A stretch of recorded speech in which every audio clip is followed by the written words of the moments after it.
Alors, bonjour chers abonnés, j'espère que vous allez bien.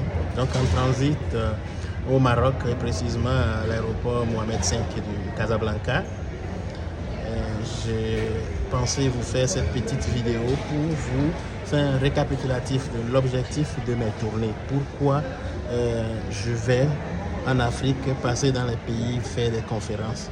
D'abord, je veux donner une précision. Sachez ceci, mes conférences ne s'adressent pas seulement aux gens qui veulent immigrer au Canada. Non. Mes conférences s'adressent à toute personne en santé qui travaille, qui veut avoir une carrière. C'est ça. Et je rappelle encore, ma fonction, c'est conseiller en emploi et en gestion des ressources humaines. L'emploi, quand on parle de l'emploi, l'emploi est universel.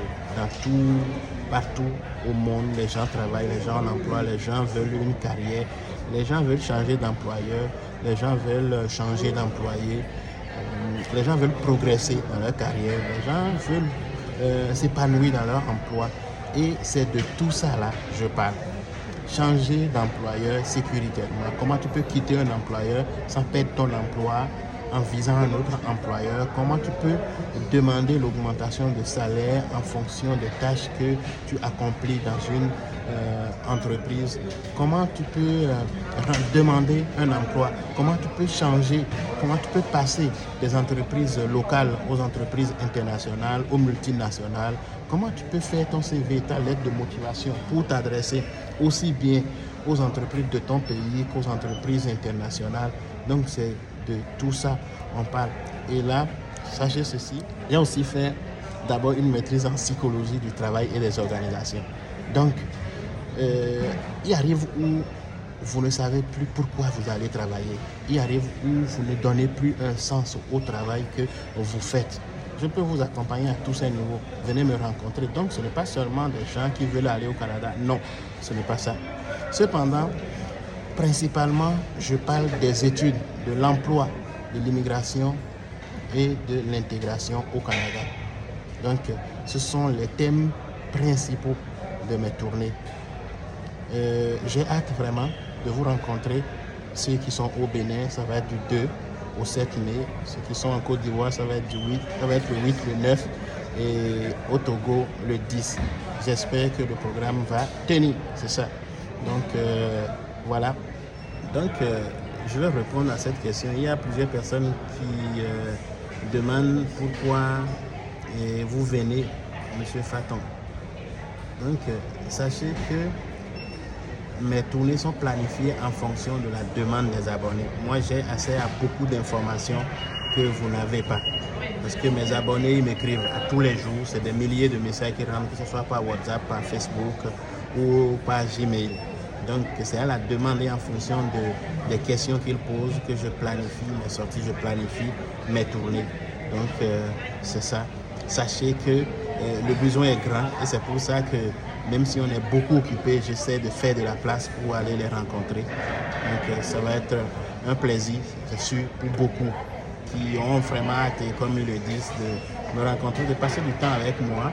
Moi aussi, j'ai hâte de partager l'expérience comme je l'avais fait la dernière fois. J'ai été en contact avec les gens, pas seulement dans un cadre strictement professionnel, mais aussi découvrir un peu la culture. Ça fait du bien, c'est ça. L'Afrique est un et indivisible. Et un coucou aux abonnés ivoiriens. J'ai eu le plaisir de rencontrer ici Boukari. Je ne sais pas si vous connaissez Boukari. Boukari Comédie. Boukari, je le suis bien, il est très drôle.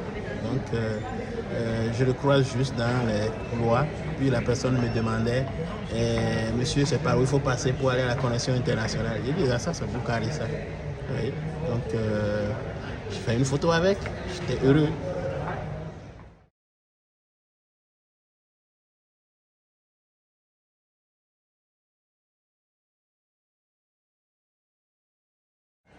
Voilà, donc pendant que je suis au Maroc, je profite rapidement pour raconter cette histoire. C'est un événement qui est survenu sur un Marocain qui est un travailleur temporaire. Il est rentré au Québec pendant la pandémie comme travailleur temporaire avec le permis de travail.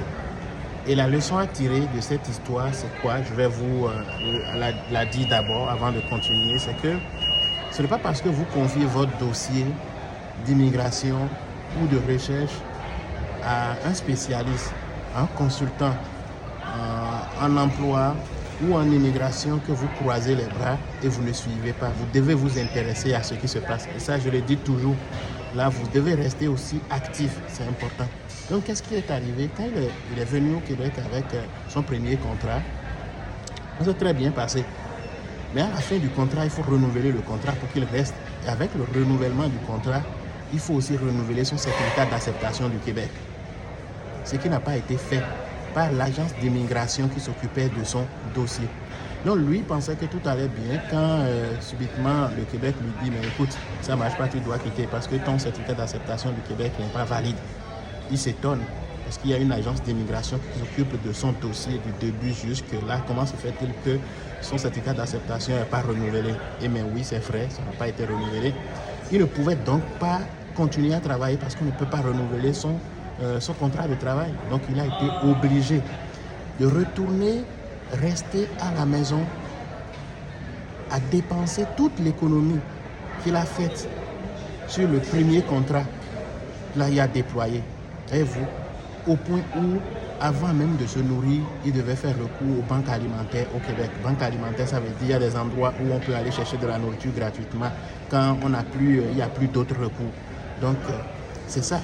Mais il avait un emploi dans son pays, il n'est pas venu au Québec, il n'est pas allé au Québec pour aller s'asseoir, ne pas travailler et aller recourir à la banque alimentaire.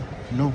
Donc ça a été comme une histoire dramatique. Heureusement, on a fini par trouver une solution à ça, mais il a perdu des mois à la maison. Il a perdu son revenu pendant tout ce temps.